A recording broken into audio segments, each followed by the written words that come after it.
사도신경 하심으로 2월 5일 금요일 새벽 기도를 하나님 앞에 올려드리도록 하겠습니다. 전능하사 천지를 만드신 하나님 아버지를 내가 믿사오며 그 외아들 우리 주 예수 그리스도를 믿사오니 이는 성령으로 잉태하사 동정녀 마리아에게 나시고 본디오 빌라도에게 고난을 받으사 십자가에 못 박혀 죽으시고 장사한 지 사흘 만에 죽은 자 가운데서 다시 살아나시며 하늘에 오르사 전능하신 하나님 우편에 앉아 계시다가 저로서 산자와 죽은 자를 심판하러 오시리라. 성령을 믿사오며 거룩한 공예와 성도가 서로 교통하는 것과 죄를 사하여 주시는 것과 몸이 다시 사는 것과 영원히 사는 것을 믿사옵나이다. 아멘.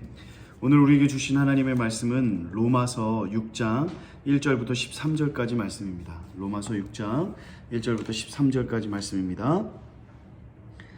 그런즉 우리가 무슨 말을 하리요? 은혜를 더하게 하려고 죄에 거하겠느냐?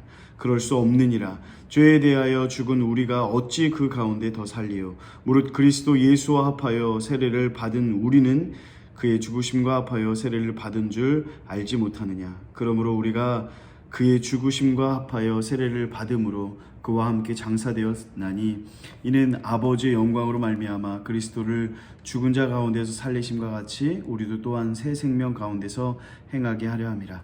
만일 우리가 그의 죽으심과 같은 모양으로 연합한 자가 되었으면 또한 그의 부활과 같은 모양으로 연합한 자도 되리라.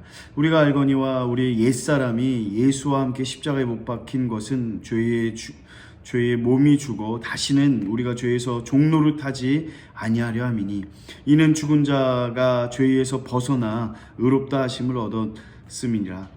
만일 우리가 그리스도와 함께 죽었으면 또한 그와 함께 살 줄 믿노니 이는 그리스도께서 죽은 자 가운데서 살아나셨음에 다시 죽지 아니하시고 사망이 다시 그를 주장하지 못할 줄을 알미로다.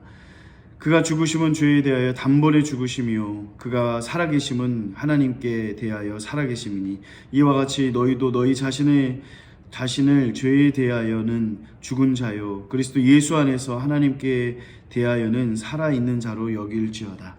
그러므로 너희는 죄가 너희 죽을 몸을 지배하지 못하게 하여 몸의 사욕에 순종하지 말고 또한 너희 지체를 불의의 무기로 죄에게 내주지 말고 오직 너희 자신을 죽은 자 가운데서 다시 살아난 자 같이 하나님께 드리며 너희 지체를 의의 무기로 하나님께 드리라. 아멘. 할렐루야. 네, 햇볕이 비치네요. 2월 5일 금요일 하나님께서 우리의 하루의 삶이 우리 삶 가운데 하나님의 귀한 영혼의 햇빛이 비치는 그런 하루가 되기를 간절히 축복합니다. 오늘은 내 안에 오직 예수님만이라는 제목으로 함께 은혜를 나누려고 합니다. 여러분 귀신 들린 사람 이렇게 보신 적 있습니까? 귀신 들린 사람은 한눈에 딱 알아보게 되죠. 눈이 풀리거나 머리가 막 이렇게 흥크러져 있거나 또 이상한 말을 중얼거리고 또 헛것을 보는 것을 우리는 알 수 있죠.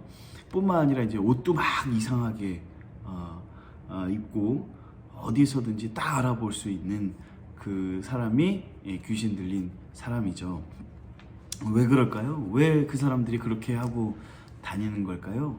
그 이유는 그들의 마음속에 악한 영이 자리 잡고 있기 때문이죠. 여러분 하다못해 귀신에게 이제 사로잡혀 사는 사람이 분명히 달라지잖아요. 그런데 예수님을 믿는, 예수님을 사랑하는, 예수님을 쫓아 신앙생활하는 우리들은 어떻게 우리들의 삶 가운데 어떤 특징, 믿는 자로서 어떤 특징이 있는지 매우 궁금합니다. 저는요 오늘 이 로마서 6장 이 본문 말씀이 이에 대한 우리가 어떻게 살아가야 어떤 특징을 가지고 살아가야 하는가에 대한 답을 준다고 생각을 합니다. 오늘 본문의 그 하나의 질문으로 우리 1절이 시작합니다. 우리 1절 말씀 같이 한번 읽어볼까요? 그런즉 우리가 무슨 말을 하리요? 은혜를 더하게 하려고 죄에 거하겠느냐? 아멘. 이 말을 쉽게 풀어서 설명하면 은혜를 받기 위해서 죄를 많이 지겠느냐라고 이렇게 사도 바울이 질문하는 거죠. 정말 몰라서 질문하는 것이 아니라 오히려 명령을 담은 질문인 거죠. 평소에 우리가 자녀들에게 이렇게 얘기합니다. 이렇게 놀기만 하면 성적이 잘 올라가겠지? 라고 이야기합니다. 이 질문의 뜻은 뭐예요? 공부 좀 해라 라는 이야기죠. 지금 바울이 이런 말과 비슷하게 하고 있는 거죠. 은혜를 받기 위해서 죄를 많이 지어야겠어? 지어야겠지? 라고 이렇게 이야기하는 거죠. 이 말은 죄를 짓지 말라고 이야기하는 거죠. 그래서 2절에 이렇게 바로 이야기합니다. 그럴 수 없느니라. 죄에 대하여 죽은 우리가 어찌 그 가운데 더 살리요. 아마도 이 로마서 5장 20절 말씀에 대해서 사람들이 많은 오해를 가지고 있었나 봐요. 그래서 5장 20절이 뭐라고 나오냐면 그러나 죄가 더한 곳에 은혜가 더욱 넘쳤나니라는 이 말씀이 많은 사람들에게 이제 죄가 깊을수록 은혜가 더 크다는 말로 들리고 오해가 많았던 것 같습니다. 그래서 사람들이 오해할 수 있는 이 여집에 대해서 사도 바울이 바르게 설명하고 있는 거죠. 바울은요, 하나님의 은혜를 경험한 사람, 또 예수 그리스도를 믿어 구원의 은혜를 누리는 사람들은 죄를 지을 수 없다라고 정확하게, 명확하게 설명하고 있는 것이죠. 그리고 이 이유를 부연 설명하는 것이 이 3절 이하서부터인데 우리 5절부터 7절 말씀 같이 한번 읽어볼게요. 만일 우리가 그의 죽으심과 같은 모양으로 연합한 자가 되었으면 또한 그의 부활과 같은 모양으로 연합한 자가 되리라. 우리가 알거니와 우리의 옛사람이 예수와 함께 십자가에 못 박힌 것은 죄의 몸이 죽어 다시는 우리가 죄의 종노릇하지 아니하려 함이니 이는 죽은 자가 죄에서 벗어나 의롭다 하심을 얻었음이니라. 아멘. 예수 그리스도를 영접하여서 이제 우리가 하나님의 자녀가 되었잖아요. 그 하나님의 자녀가 되어지는 그 특징이 무엇입니까? 그것은 예수 그리스도의 그 십자가에서 죽으실 때 함께 죽었다는 거죠. 그죠? 함께 죽음으로 말미암아 죄의 권세에서 끊어졌다는 것입니다. 이전에 우리는 죄의 종, 또 죄의 노예가 되어서 죄를 거부할 수 없는 그런 삶을 살았습니다. 그런데 예수님께서 십자가에서 우리의 죄값을 대신 죽으시고 또 그래서 우리는 죄의 권세에서 벗어나 자유로운 몸이 되었다는 거죠. 온전히 예수님의 은혜라는 것입니다. 이제는 죄의 노예에서 벗어나 죄의 유혹을 거부할 수 있는 그런 하나님의 사람으로 살아간다는 거죠. 하나님의 뜻을 행하고 거룩한 삶, 또 의로운 삶을 살아갈 수 있는 존재가 되었다는 것입니다. 또 바울은 8절부터 11절까지 말씀에 대해서 이렇게 이야기합니다. 만일 우리가 그리스도와 함께 죽었으면 또한 그와 함께 살 줄을 믿노니 이는 그리스도께서 죽은 자 가운데서 살아나셨으며 다시 죽지 아니하시고 사망이 다시 그를 주장하지 못할 줄을 알미로라. 그가 죽으심은 죄에 대하여 단번에 죽으심이요 그가 살아계심은 하나님께 대하여 살아계심이니 이와 같이 너희도 너희 자신을 죄에 대하여는 죽은 자요 그리스도 예수 안에서 하나님께 대하여는 살아있는 자로 여길지어다. 아멘. 이 얼마나 놀랍고 감사한 일입니까? 우리가 예수 그리스도와 함께 십자가에 못 박혀 죽으면 예수 그리스도께서 다시 살아나는 것처럼 우리도 새롭게 다시 살 수 있다는 거죠.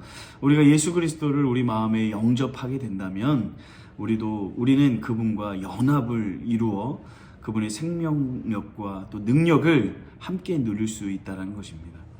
사랑하는 성도 여러분, 여러분은 예수 그리스도를 정말 하나님께서 보내주신 그 메시아로 믿으십니까? 예수 그리스도께서 여러분의 죄를 대신하여 십자가에 돌아가시고 다시 살아나신 것에 대한 확신이 있습니까? 그렇다면 여러분은 여러분을 얽매였던 죄의 권세가 죽고 또 하나님의 생명이 여러분 안에 있음을 믿으시기를 바랍니다. 이제는 죄의 노예가 아니라 하나님의 의의 자녀가 된 것을 믿으시기를 간절히 축복합니다. 우리 12절 13절 마지막 한번 같이 읽어볼게요. 그러므로 너희는 죄가 너희 죽을 몸을 지배하지 못하게 하여 몸의 사욕을 순종하지 말고 또한 너희 지체를 불의의 무기로 죄에게 내주지 말고 오직 너희 자신을 죽은 자 가운데서 다시 살아난 자 같이 하나님께 드리며 너희 지체를 의의 무기로 하나님께 드리라. 아멘. 복음의 능력으로 하나님의 의의 자녀가 된 자들의 모습은 다시 죄의 유혹에 넘어가지 말고 하나님께 자신의 몸을 의의 무기로 드리라고 그렇게 말씀하고 있는 것입니다. 우리가 죄에서 자유함을 얻었지만 죄의 유혹이 사라지지 않죠. 여전히 우리 마음속에 우리가 살아가는 상황 속에서 죄의 유혹들이 너무나도 많습니다. 우리의 몸의 또 지체들, 또 다시 말해서 눈과 귀와 입, 또 손, 발, 우리를 이게 죄에 빠지게 하는, 죄를 범하게 하는 많은 유혹들이 있다는 거죠. 이런 유혹에 넘어가지 말아야 한다고 말씀하고 있는 것입니다. 죄를 짓는 삶에서 이제는 싸워 이겨내야 한다라고 이야기하는 거죠. 그리고 오히려 하나님께서 사용하시는 의의 무기가 되도록 우리의 눈과 귀와 입과 손과 발을 하나님 앞에 드려야 한다는 것입니다. 사랑하는 성도 여러분, 하나님의 은혜로 예수 그리스도께서 십자가에서 단번에 죽으심으로 우리의 죄의 문제를 해결해 주셨습니다. 이제 우리는 죄에서 죽고 하나님의 의로 새롭게 살게 된 자들이라는 것입니다. 따라서 이제는 이전처럼 죄의 노예로 우리가 살아간 삶을 과감하게 거부하고 하나님께서 사용하시는 의의 무기로 우리 모든 것을 하나님 앞에 내어드리는 삶을 살아야 한다는 것입니다. 죄가 여러분을 유혹할 때 안 돼! 라고 당당하게 그렇게 선포하십시오. 예수 그리스도의 이름으로 대적하십시오. 그리고 하나님께서 여러분을 의의 무기로 사용해달라고, 사용하실 수 있도록 하나님 뜻대로 삶을 적극적으로 살아가기를 축복합니다. 거부하고 순종할 때 하나님께서 놀라운 은혜의 삶을 우리에게 베풀어 주실 줄 믿습니다. 이런 은혜가 우리에게 충만하기를 간절히 축복합니다. 오늘 하루도 여러분 힘내시고 여러분 너무나도 특별하고 고귀한 하나님의 사람이라는 것을 잊지 마시고 오늘도 하나님 안에서 넉넉한 감사로 승리하는 저와 여러분이 되기를 축복합니다. 주기도문 하시겠습니다. 하늘에 계신 우리 아버지여, 이름이 거룩히 여김을 받으시오며 나라의 마옵시며 뜻이 하늘에서 이루어진 것 같이 땅에서도 이루어지리라.